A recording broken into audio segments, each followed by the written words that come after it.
காலை வணக்கம் புதியோகம் எஃப்எம் ஸ்டேஷன்ல இனியாவை என்று கேட்டுட்டு இருக்கீங்க வித் வருண் அண்ட் சௌமியா. காலை வணக்கம் வருண். காலை வணக்கம் சௌமியா. உங்க ஸ்டைல்லே சொல்லி பார்த்தேன். யா தேங்க் யூ. இன்னைக்கு நம்ம செட்டே ஒரு 3D எஃபெக்ட்ல இருக்கும் அப்படின்னு ஒரு எக்ஸ்பெக்டேஷனோட வந்தா அப்படிலாம் பண்ணவே இல்லையே. இருக்கும் 3D எஃபெக்ட்ல தான் இருக்கும் உங்களுக்கு. ஏன்னா இன்னைக்கு நம்மளோட டாபிக்கே அதானே, வேர்ல்ட் 3D வீக் தானே இன்னைக்கு. யா இன்டர்நேஷனல் 3D வீக். எக்ஸாக்ட்லி. வாழ்க்கையில சந்தோஷம் அப்படிங்கிறது 3D மாதிரி ஆயிருச்சு சௌமியா. ஏன்னா அப்படியே கிட்ட வர மாதிரி இருக்கு, அப்படியே தொட்டு பார்த்தா எதுவுமே இருக்க மாட்டேங்குது, ஒரு இல்யூஷனா இருக்கு. பிலாசபி பேசுறதா நினைப்பா மிஸ்டர் வருண். இன்னைக்கு நம்ம வந்து டெக்னாலஜி சம்பந்தமா பேச போறோம். ஓகே, 3D அப்படிங்கறது டெக்னாலஜி மட்டும் இல்ல. இப்போ நிறைய பேருக்கு வந்து பாத்தீங்கன்னா அது ஒரு டைமென்ஷன் அப்படிங்கிற விஷயம் தெரியும். நிறைய பேருக்கு அது ஒரு பொழுதுபோக்கு அப்படின்ற 3D தான் வந்து ஒரு ஸ்டார்ட்டா இருக்கு, ஒரு சூப்பரான பாயிண்டா இருக்கு 3D தான் இல்லையா. அது மட்டும் இல்லாம 3D பாத்தீங்கன்னா நம்மளுக்குலாம் தெரியாம நிறைய விஷயங்கள் எல்லாம் யூஸ் பண்ணிட்டு இருக்காங்க. எந்த அளவுக்கு 3D அப்படிங்கிற ஒரு விஷயம் நம்மளுக்கு யூஸ்ஃபுல்லா இருக்கு, 3D அப்படிங்கிற விஷயம் புரிஞ்சுக்கிட்டாதான் அடுத்து நம்ம கண்டுபிடிக்க ட்ரை பண்ணிட்டு இருக்கோமே 4D அதெல்லாம் கூட புரிஞ்சுக்க முடியும். ஸோ நம்ம அட்வான்ஸ்மெண்ட் அப்படிங்கிறது ரொம்ப நாளா நிறைய டெக்னாலஜிஸ்லாம் இம்ப்ரூவ் ஆகிட்டே இருந்தாலும் 3D அப்படிங்கிறது ஒரு பெரிய அங்கமா இருக்கு அப்படிங்கிறத பத்தி எனக்கு தெரிஞ்சுக்க போறோம். இன்ஃபேக்ட் வந்து நம்ம எல்லாம் அந்த சின்ன வயசுல இருந்து படிச்சிருப்போம் எக்ஸ் ஆக்சிஸ் ஒய் ஆக்சிஸ். இவங்க ரெண்டு பேரும் பாத்தீங்கன்னா 2Dயோட நிறுத்திடுறாங்க. ஆனா வந்து இந்த Z ஆக்சிஸ் மிக்ஸ்டர் Z இருக்கார் இல்லையா, அவர் தான் வந்து இந்த 3D. ஸோ அதையும் தாண்டி இப்போ வந்து 4D 5D அளவுக்கு வந்து ரிசர்ச் பண்ணிட்டு இருக்காங்க. ஆனாலும் இந்த 3Dனா என்ன அப்படிங்கறத நம்ம வந்து தெளிவுபடுத்திக்கலாம் இல்லையா. நம்மளுக்கு தெரிஞ்ச இந்த 3D சம்பந்தப்பட்ட விஷயம் எல்லாத்தையுமே உளறிட்டோம். பட் பாத்தீங்கன்னா உண்மையான ஃபேக்ட்ஸ் அண்ட் 3D பத்தி நமக்கு தெரியாத நிறைய பரவலான விஷயங்கள்லாம் சொல்றதுக்காக ஒரு கெஸ்ட் வருவாங்க நம்ம ஷோல. வழக்கம் போல அது எல்லாருக்கும் தெரிஞ்ச விஷயம். பட் அதுக்கு முன்னாடி நம்மளாம் கொஞ்சம் தெளிவாக போறோமே, மைண்ட்லாம் ரிஃப்ரெஷ் பண்ண போறோமே. எப்படி உடலும் உலகம் பகுதியில ஒரு முத்திரையோட.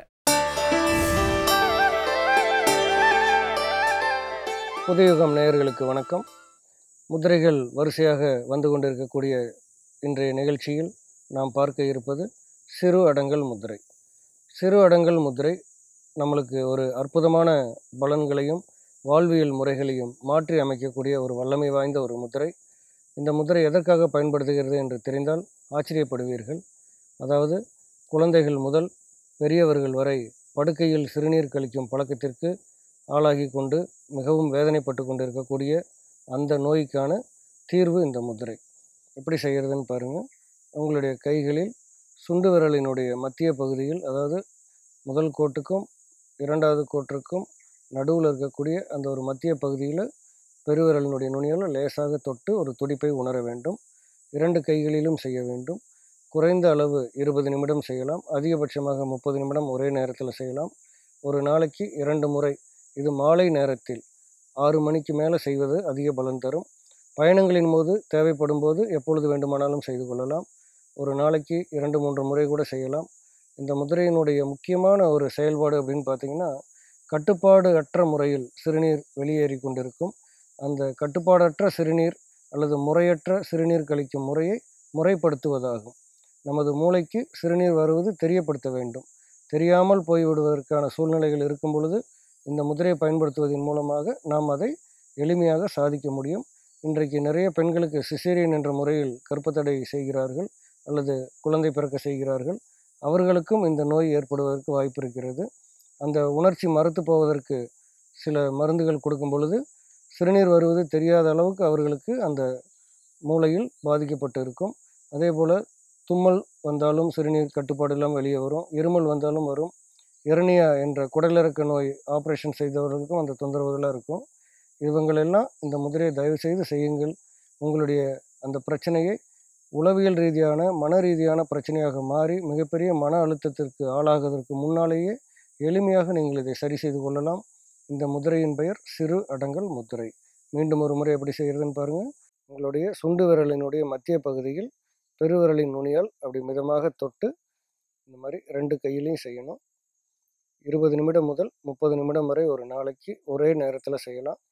ஒரு நாளைக்கு 2-3 முறை கூட தேவைப்படும் பொழுதெல்லாம் செய்து கொள்ளலாம்.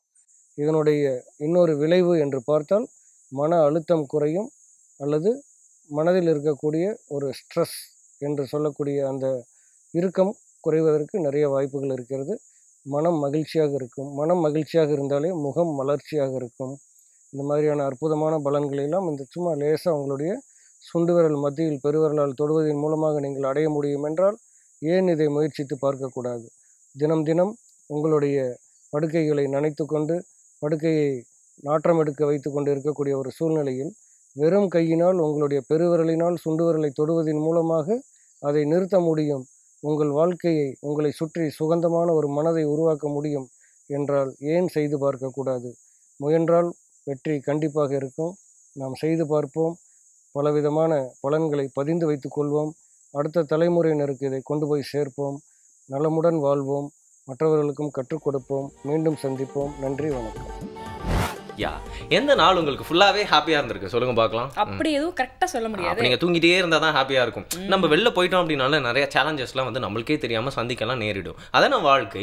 அந்த மாதிரி சேலஞ்சிங்கான டேஸ்ல வந்து நம்மளோட மைண்ட் அப்படிங்கிறது ஃப்ரீயா இருந்துச்சுன்னா பாத்தீங்கன்னா எவ்வளவு பெரிய பிரச்சனை இவ்வளவு தானே அப்படின்னு சொல்லிட்டு நிஜமாவே நம்மளால ஃபீல் பண்ண முடியுங்க. ஸோ அதுக்காக தான் அந்த மைண்ட் செட்டை ஏற்படுத்துறதுக்காக தான் இந்த மாதிரி முத்திரை பகுதியெல்லாம் இருக்கு. கரெக்டா வந்து சொல்லிட்டீங்க. ஆனா வந்து பாத்தீங்கன்னா நிறைய விஷயத்த நம்ம வந்து மாத்தி யோசிக்கணும் அப்படின்னு வந்து சொல்லுவாங்கல்ல. அந்த மாத்தி யோசி மேஜிக்கு கூட வந்து நம்ம மைண்ட் முதல்ல வந்து ரிலாக்ஸ்டா ஒரு ப்ரிப்பேர்டா இருக்கணும்னா வந்து கண்டிப்பா இந்த மாதிரியான விஷயங்கள்லாம் செஞ்சா அந்த மாதிரியான ட்ரிக்கியான விஷயங்கள்லாம் செய்யணும்னா மைண்ட் முதல்ல ரிலாக்ஸ்டா இருக்கணும் அப்படிங்கிறது ஒரு முக்கியமான கருத்து தான். இந்த கருத்தோட அப்படியே ஒரு பிரேக் எடுத்துக்கலாமா? புதிய எஃப்எம் ஸ்டேஷன்ல இது இனியவை என்று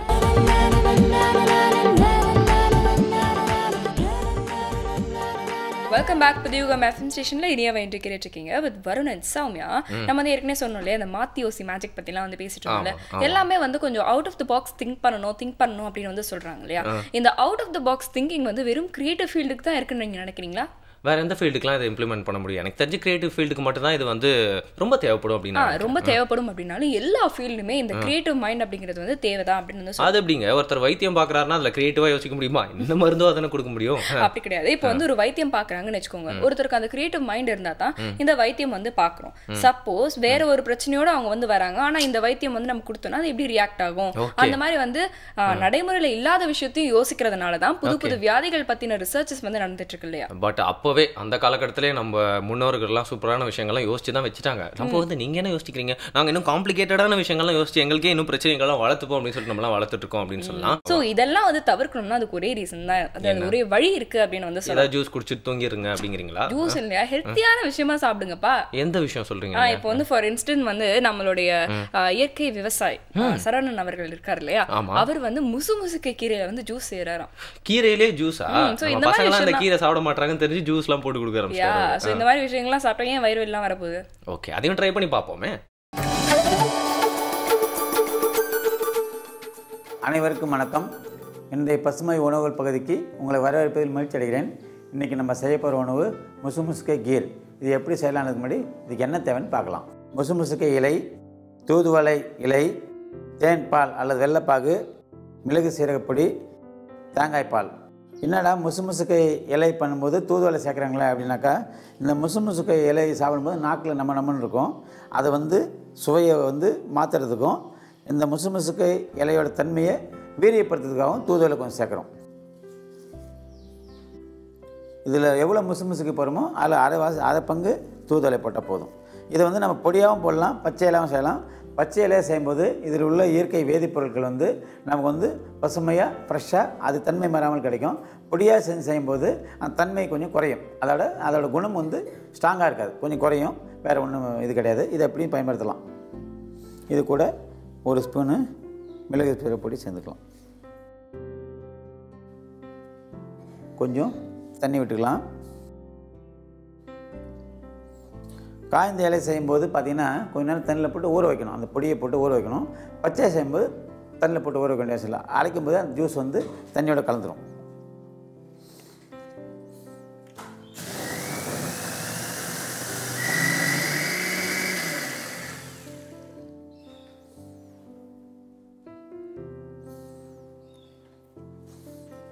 இதில் இன்னும் தண்ணி ஊற்றி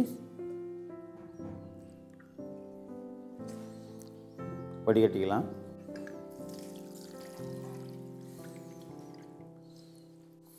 இதில் ஏன் மிளகு சீரகம் சேர்க்குறேன்னா, இந்த தூதுவளையும் முசுமுசுக்கும் மிளகு சீரகம் சேர்த்தா தான் வேலை செய்யும். தனியாக வேலை செய்யாது. எந்த மூலிகையுமே தனியாக வேலை செய்யாது.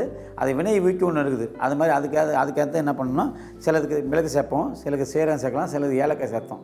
மணத்தக்காளிக்கு மிளகு சேர்த்தா விஷம், அதனால் வந்து மணத்தக்காளிக்கு ஏலக்காய் சேர்ப்பாங்க. முசுமுசுக்கைக்கும் தூதுவளைக்கும் மிளகு சீரகம் சேர்த்தா ரொம்ப நல்லது. அதை வந்து இன்னும் வீரியப்படுத்தி கொடுக்கும், சுவை கூடுதலாக இருக்கும், ரொம்ப நல்ல உணவு. அப்போ தான் வந்து அந்த வேலை செய்யும்போது சளியை முறிக்கிறதுல பெரும் பங்கு எடுக்கும். இது இதில் உங்களுக்கு இனிப்புக்கு தேவையான அளவு தேன் பால் கலந்துக்கிறோம். இதை இப்படி ரவா சாப்பிட்றத விட கொஞ்சம் தேங்காய் பால் கலந்து சாப்பிட்றது கீர் எஃபெக்ட், அந்த பாதாம் கீர் எஃபெக்டில் இது இருக்கும். அதனால் கொஞ்சம் தேங்காய் பால் கலந்துக்கிறோம்.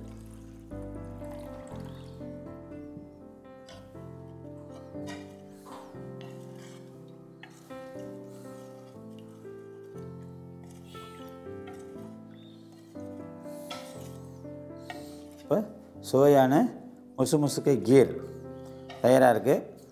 இது வந்து சளி பிடிக்கும்போது இது கொடுக்கும்போது தொடர்ந்து குடிச்சிட்டு வந்தோம்னா சாப்பிட்டு குடிக்கலாம், வெறும் வயிற்றிலும் குடிக்கலாம். எப்படி குடித்தாலும் சளி கொஞ்சம் கொஞ்சமாக கரைச்சி எடுத்துரும். ரொம்ப சுவையாகவும் இருக்கும். அதாவது சுவையுள்ள மருந்து இது வரைக்கும் வந்து அலோபதியிலையோ மற்றதில் கண்டுபிடிக்கல. அதனால் சுவையுள்ள இது மருந்துன்னே சொல்லலாம்.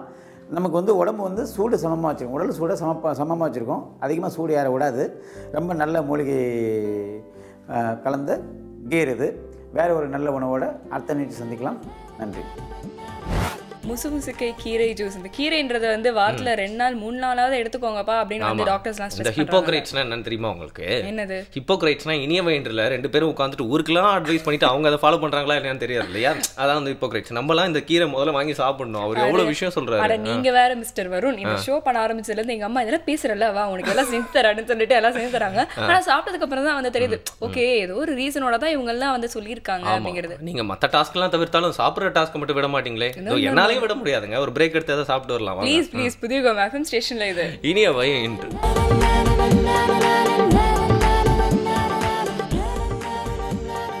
வெல்கம் பேக் அகெயின் புதியகம் எஃப்எம் ஸ்டேஷனில் எல்லாருமே தொடர்ந்து கேட்டு என்ஜாய் பண்ணிட்டு இருக்கிறது இனியவா என்ற நிகழ்ச்சியை.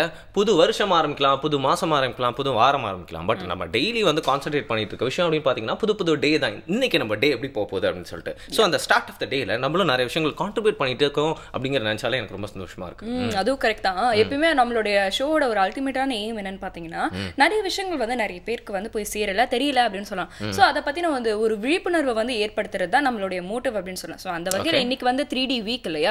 3D அப்படிங்கிறது நம்மளுக்கு ரொம்ப பரிச்சயமான ஒரு வார்த்தையா இருந்தாலும் அதை பத்தின நிறைய விஷயங்கள் வந்து இன்னும் மக்களுக்கு வந்து தெரியாம இருக்கு. சோ அந்த விழிப்புணர்வு அப்படிங்கிறது வந்து எல்லாருக்கும் வந்து ரொம்ப முக்கியமான விஷயம் இல்லையா? ஹலோ, அதுக்குள்ள டாபிக்லாம் போயிடாதீங்க. விழிப்புணர்வு அப்படிங்கிற ஒரு விஷயத்துக்கு வந்து நீங்க 3D பத்தி மட்டும் இன்னைக்கு பேச போறதில்ல. பொதுவா விழிப்புணர்வு அப்படிங்கிற விஷயத்தை பத்தி கொஞ்சம் பேசணுங்க. ஏன்னா அவேர்னஸ் அப்படிங்கிற ஒரு விஷயம் பாத்தீங்கன்னா நாலேஜ் மட்டும் இல்ல, it is taking you to the highest point. உச்சகட்டத்துக்கும் உங்களோட நாலேஜ் எடுத்துட்டு போகுது அப்படின்னே சொல்லலாம். சோ அந்த விழிப்புணர்வு அப்படிங்கிற விஷயம் எப்படி உங்களோட வாழ்க்கையில நிறைய விஷயங்களை உச்சகட்டத்துக்கு எடுத்துட்டு போகுது அப்படிங்கிறத சொல்றதுக்காக தான் வராரு இறையன்பு ஐஏஎஸ் சார்.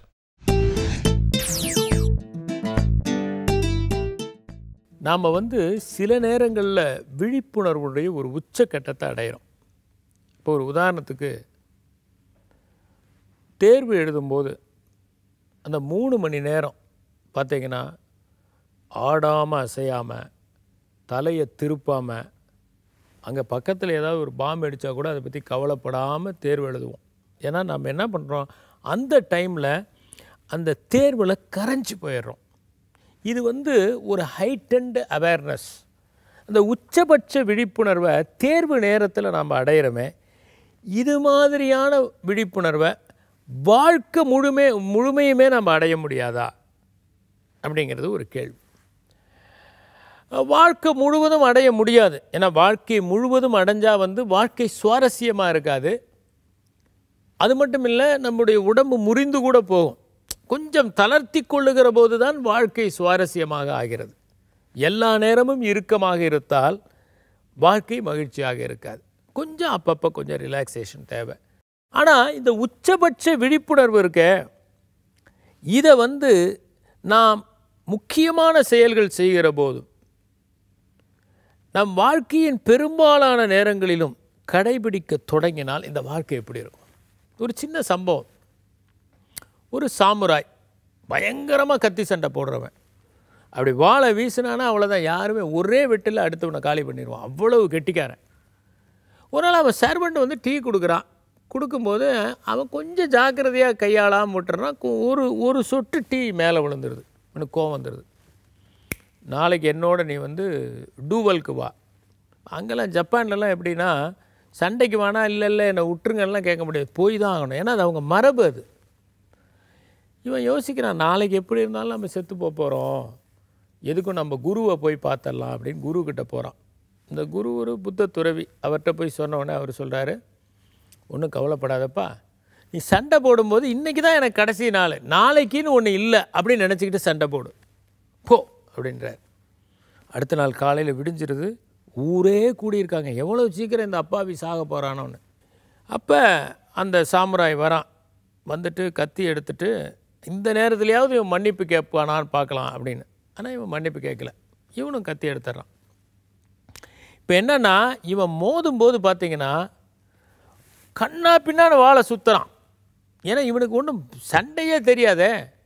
அவனா கரெக்டாக வீசுனா கரெக்டாக அதை தடுப்பான். இவன் கண்டபடி வீசுகிறான். பார்த்தீங்கன்னா ஒரு அசாத்திய துணிச்சல். நான் இழக்கிறதுக்கு ஒன்றுமே இல்லையே, சாகிறதுக்கு ரெடியான்னு ஒருத்தன் வந்து நிற்கிறான்னு நீங்கள் என்ன பண்ண முடியும்? ஏன்னா இவனுக்கு நாளைக்குன்னு ஒன்று இருக்குது. நாம் தோற்று போனால் அவமானம், நம்ம பேர் இவ்வளோ நாள் சம்பாதிச்சு போயிடும், எல்லாம் காரி துப்புவாங்களே, நாளைக்குன்னு ஒன்று இருக்குங்கிற நினைப்போடு இவன் வந்திருக்கான். இவன் நாளைக்கே இல்லை, இன்றைக்கோட என் வாழ்க்கை முடிஞ்சாலும் வா மோதி பார்க்கலான்னு வந்து நிற்கிறான். கத்திய கண்ணா பின்னான்னு சுற்றுறான். அவனால் ஒன்றும் பண்ண முடியல. அவன் ஒரு நிமிஷம் தடுமாறி போயிடுறான். எப்போவுமேங்க சண்டையிலன்னு இல்லை, எந்த விஷயத்துலேயும் பயம் வந்துச்சுன்னா ஆள் காலிங்க. ஏன்னா பயம் வந்தால் பதற்றம் வரும், பதற்றம் வந்துச்சா கை நடுங்கும், கை நடுங்கன்னா குறி தவறும், குறி தவறுனா தோற்று போயிடும். இதுதான், இது எல்லாத்துலேயுமே உண்டு. தேர்வாக இருந்தாலும் சரி, தேர்தலாக இருந்தாலும் சரி, போராக இருந்தாலும் சரி, வாராக இருந்தாலும் சரி தான். இப்போ இவன் என்ன பண்ணுறான், கண்ணா பின்னான்னு மோதனா. இவனுடைய இதெல்லாம் வந்து ரொம்ப கான்ஃபிடென்ஸாக அந்த வாழை இது பண்ணுறான். 2-3 இடங்களில் சதையை சரி பார்த்துருது.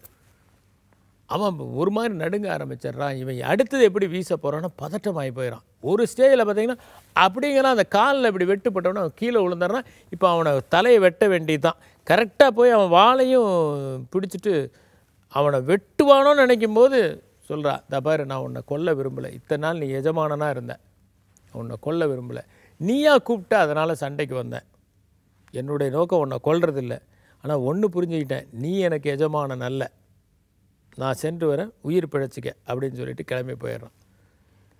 இந்த கதை ஒரு முக்கியமான ஒரு விஷயத்தை நமக்கு உணர்த்துது. மரணத்தோட உச்சத்தில் வந்து ஒரு மனுஷன் விழிப்புணர்வு அடைவான். வாழ்க்கையே கேள்விக்குறியாக ஆகிற போது ஒருவன் விழிப்புணர்வை அடைவான்.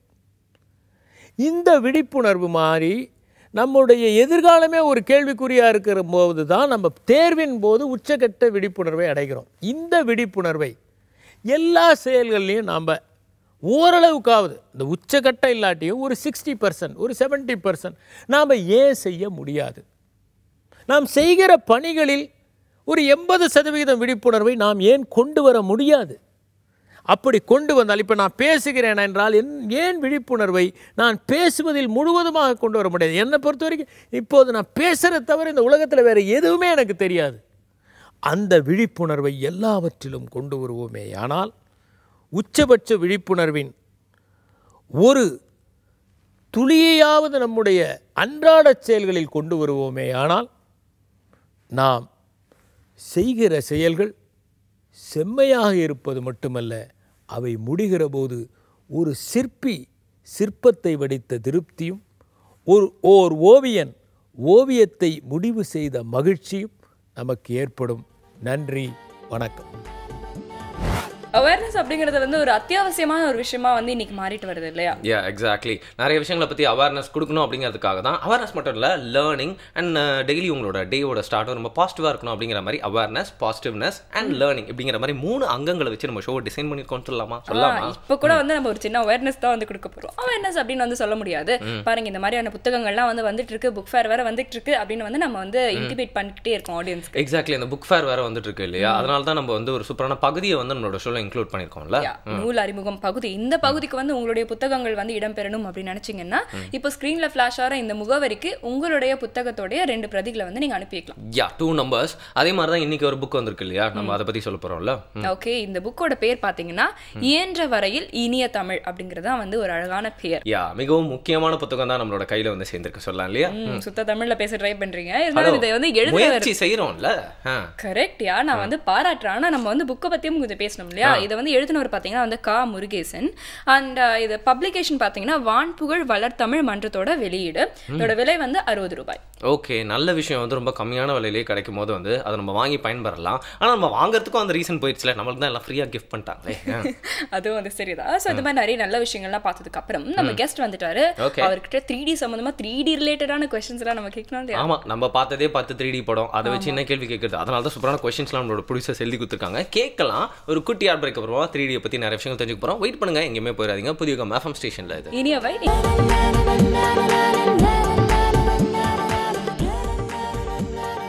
வெல்கம் பேக் புதியுகம் எஃப்எம் ஸ்டேஷன்ல இனியாவை இன்று கேட்டுட்டு இருக்கீங்க with Varun and Soumya. International 3D வீக்ல வந்து 3D எஃபெக்ட்ல நம்ம நிறைய விஷயங்கள் பேச போறோம் அப்படின்னு வந்து நேர்கள் காத்துட்டு இருப்பாங்கன்னு நினைக்கிறேன். எக்ஸாக்ட்லி 3Dனா பாத்தீங்கன்னா இப்போ எல்லா படத்துக்குமே ஒரு 3D வெர்ஷன் வந்துச்சு. 3Dலேயே வந்து அடுத்த கட்டத்துக்குலாம் போறதுக்காக முயற்சிலாம் பண்ணிட்டு இருக்காங்க. அதுக்குள்ள நிறைய பேர் 4Dலாம் பத்தி பேசிட்டு இருக்காங்க. பட் உங்களுக்கு 3D பத்தி ஃபுல்லா தெரியுமா, 3Dனா என்னன்னு தெரியுமா அப்படின்னு சொல்லிட்டு நம்ம கேள்வி கேட்க வேண்டிய டைம்ல இந்த 3D வீக்ல வந்து நம்ம கூட பேசுறதுக்காக 3D பத்தி நிறைய விஷயங்கள் சொல்றதுக்காக யார் வந்திருக்கா? ஒரு ஸ்பெஷல் கெஸ்ட் வந்திருக்காங்க, மிஸ்டர் சுதாகர். இவர் வந்து அகரம் அனிமேஷன் ஸ்டுடியோஸ்ல இருந்து வந்திருக்காரு. வணக்கம் சார். Thanks for coming.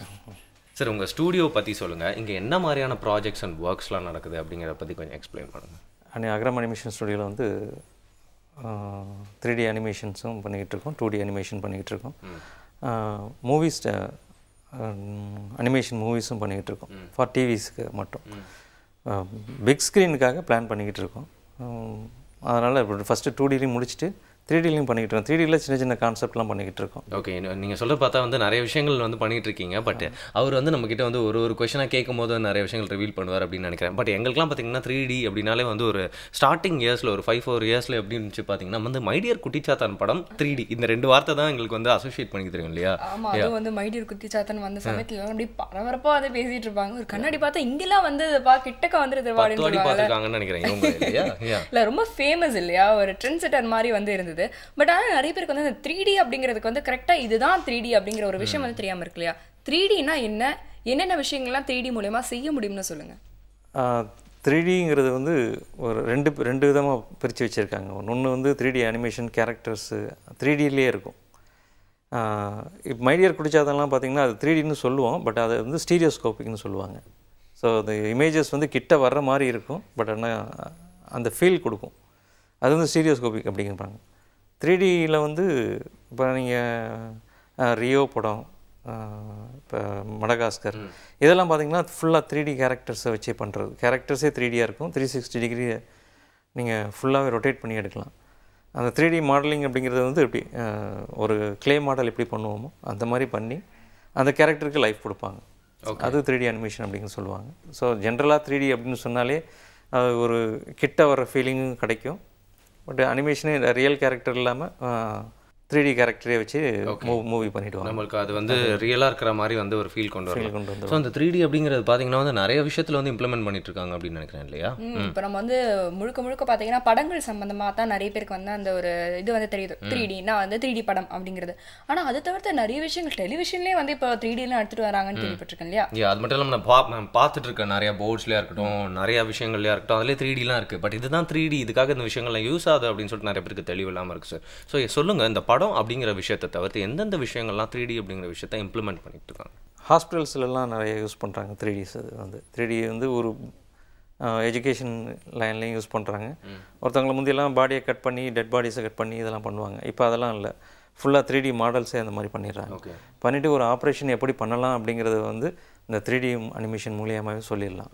உள்ள வெயின்ஸ்லாம் எப்படி இருக்கும், போன்ஸ் எப்படி இருக்கும் அப்படிங்கிறது ஒரு பாடியை கட் பண்ணி காமிக்கிறதுக்கு முன்னாடி அதை வந்து 3D மாடலாகவே பண்ணி காமிச்சிருக்காங்க. இது பேர் வந்து நானோகிராம் அப்படின்னு சொல்லுவாங்களா சார்? இது பேர் நானோகிராம்னு சொல்லலாம். பட் இது வந்து எஜுகேஷன் இதில்.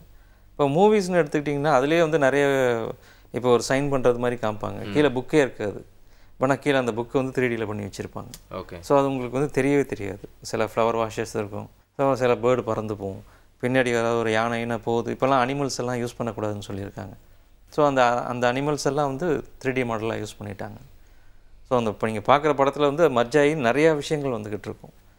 ஏதாவது ஷூட்டிங்லேயே நீங்கள் ப்ராப்ஸ் விட்டு போயிருக்கும். ஏதாவது ஒரு வால் கிளாக் இருந்தால் நல்லாயிருக்கும் அப்படின்னு ஒரு டேரக்டர் ஃபீல் பண்ணாங்கன்னா ஷூட்டிங் முடிச்சுட்டு வந்ததுக்கப்புறம் கூட அந்த ஒரு 3Dயில் ஒரு வால் கிளாக் பண்ணி அந்த இடத்துல ஃபிக்ஸ் பண்ணிவிடுவாங்க. இல்லை ஒரு ஜார் ஏதாவது அந்த இது நல்லா வரணும் அப்படின்னா அந்த மாதிரி நிறைய.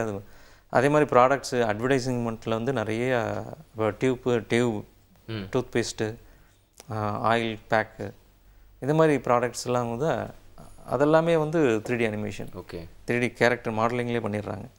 ஸோ அதெல்லாம் வந்து அந்த ரியல் பேக்கை வச்சே ஷூட் பண்ணுறது கிடையாது. ஸோ அதெல்லாம் வந்து மாடல் பண்ணி 3D அனிமேஷன்லேயே கொண்டு வந்துடுவாங்க. நிறைய கார் அட்வர்டைஸ்மெண்ட்டில் கார்லாம் வந்து 3D தான், ரியல் ஷூட்டே கிடையாது. ரியலோட 3D தான் ரொம்ப வந்து பார்க்க எல்லாமே செய்ய முடியும் அப்படிங்கிறது வந்து. ஸோ நீங்கள் கேமரா வந்து காருக்கு டயருக்கு அடியில் கூட கொண்டு போகலாம், ஒரு டயரோடையே சேர்த்து சுற்றலாம் அந்த. பட் ரியலில் நம்ம அதெல்லாம் பண்ண முடியாது. அதனால் எல்லா இதுலேயும் இப்போ வந்துருச்சு. எந்த டிபார்ட்மெண்ட்னு கிடையாது. ஸோ இப்போ அதே மாதிரி ஒரு மிஷினரிஸு பெரிய ஃபேக்ட்ரிஸ் இருக்குது. அது ரொம்ப ஃபேக்ட்ரிஸை வந்து பிளான் பண்ணி மிஷினரிஸ் பண்ணிவிடுவாங்க. ஸோ அந்த மிஷினரிஸ் எப்படி ஒர்க் பண்ணுது அப்படின்னு ஒரு இன்ஜினியர் வந்து இன்னொரு ஆளுக்கு சொல்லிக் கொடுக்கணும் அப்படின்னா கூட 3D மாடல் பண்ணிடுறாங்க. ஓகே. ஸோ அந்த மிஷினரிஸ் இந்த பிஸ்டன் இப்படி போயிட்டு இப்படி வருது, இங்கே லூப்ரிகன்ட் ஆயில் இருக்குது, இது உள்ளே போயிட்டு வரும் அப்படிங்கிற விஷயத்தை வந்து மிஷினரி பார்ட்டை பிரிக்காமையே 3D அனிமேஷன்லேயே சொல்லி கொடுத்துட்றாங்க. ஓகே. ஸோ அந்த காலத்தில் ப்ளூ பிரிண்ட்லாம் யூஸ் பண்ணுறாங்க. ப்ளூ பிரிண்ட் வந்து நம்ம இமேஜின் பண்ணிக்கணும், ப்ளூ பிரிண்ட்டில் இப்படி தான் இருக்கும் அப்படி இருக்கும்னு சொல்லிட்டு ஒரு இதில் இருக்கும். பட் இதை வந்து ரியலாகவே கொண்டு வந்துடுறாங்க. ஓகே. ரீசெண்டாக கூட பார்த்தீங்கன்னா ஒரு படத்தில் வந்து ஹீரோ வந்து தண்ணி எப்படி போகிறது அப்படின்னு பார்க்கறதுக்கு குனிஞ்சு பார்க்கும்போது ஃபுல்லாக 3Dலேயே யூஸ் பண்ணி அவருக்கும் 3D யூஸ் ஆயிருக்கு அப்படிங்கிறது வந்து ஒரு 3D எஃபெக்ட்ல வந்து மாற்றிடுவார் அப்படின்னு கூட வந்து சொல்லலாம். ஸோ இந்த மாதிரி வந்து நம்மளால செய்ய முடியாது அசாத்தியம் அப்படின்னு சொல்லக்கூடிய விஷயங்கள் வந்து சாத்தியமாக்கி காமிச்சது வந்து 3D அப்படின்னு கூட நம்ம வந்து சொல்லலாம் இல்லையா? ஆனால் இப்போ வந்து ஒரு ஃபுல் ஃப்ளெஜ்டாக வந்து ஒரு 3D அனிமேஷன் மூவி வந்து பண்ணணும் அப்படின்னு சொல்லிட்டு டிசைட் பண்ணாங்கன்னா நார்மல் மூவி பண்ணுறதை விட இதுக்கு வந்து அதிகமாக டைம் செலவாகுமா? அதிகமாக டைம் செலவாகும். பட் வந்து இது வந்து ஃபுல் அண்ட் ஃபுல் எல்லாருடைய மைண்டுக்குள்ளே தான் அந்த கேரக்டர்ஸ் எல்லாமே இருக்கும். இப்போ யாரும் வந்து நடிக்கிறது அப்படின்னு எல்லாமே அவங்க மைண்டுக்குள்ளே வச்சுக்கிட்டு அங்கேருந்து டேரெக்டாக கை வழியாக நீங்கள் சிஸ்டத்துக்கு கொண்டு போகணும். ஓகே. ஸோ ஸ்கிரிப்டில் இருக்கிற விஷயம் ஆமாம் அந்த ரியல்டையில் இருக்கும். அதை வந்து நம்ம கொஞ்சம் எக்ஸாஜுரேட் பண்ணிக்கணும். அது இப்போ வந்து மோகேப்னு சொல்லி வந்துருச்சு. ஸோ ஃபேஷியல் எக்ஸ்ப்ரெஷன் எல்லாத்தையுமே வந்து மோகேப் மூலயமா நம்ம அந்த 3D அனிமேஷன் கொண்டு வந்துட முடியும். அது ஒன்று இருக்குது. இன்னும் கொஞ்சம் எக்ஸாஜரேட் பண்ணணும்னா அது கீ அனிமேஷன் அப்படின்னு சொல்லுவோம். ஸோ அந்த மூலயமா 3D அனிமேஷனை இன்னும் டெவலப் பண்ணலாம். ஸோ மேக்ஸிமம் ஃபாரின்லலாம் வந்து கீ அனிமேஷனாக தான் பண்ணிக்கிட்டு இருக்காங்க. அதனால தான் அவங்களுக்கும் நமக்கும் உள்ள டிஃப்ரென்ஷியேஷன் நல்லா வர்றதுக்கு ரீசன். இப்போ நீங்கள் எந்த அளவுக்கு சிரித்தாலும் ஓரளவுக்கு தான் சிரிக்க முடியும் இல்லையா?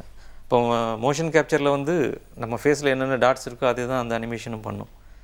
இப்போ ஓரளவுக்கு தான் சிரிக்க முடியும். அதை எக்ஸாஜரேட் பண்ணுறது வந்து சிரிக்கிறது வாய் இங்கேருந்து காது வரைக்கும் போகணுன்னா அது கீ அனிமேஷன்லாம் கொண்டு வரணும். ஸோ அதை பண்ண ஆரம்பிச்சிட்டாங்கன்னா அது இன்னும் நல்லா வரும். உங்களுக்கு அவுட்புட் வந்து பார்க்குறப்ப வந்து ரியல் லைஃப்பில் செய்ய முடியாத ஒரு விஷயத்தை அந்த கேரக்டர் செய்யும். அப்போ வந்து இம்ப்ரெஸ் ஆவாங்க.